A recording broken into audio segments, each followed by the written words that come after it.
how to adjust the blade angle on your DeWalt Oscillating Multi-Tool. So all we need to do is this section here. You need to press it down like that. This will release the blade.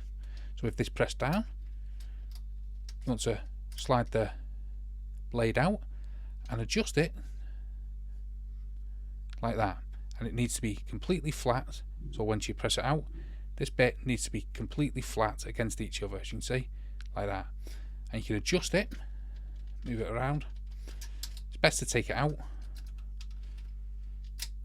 put it in. You can adjust it, see it's completely flat. It needs to be completely flat like that, and you can adjust it to any way you want. Take it out, move it around like that, so you can have it in any direction you wish. So that's how to adjust the blade on your DeWalt Multi-Tool. Hopefully you found that video helpful.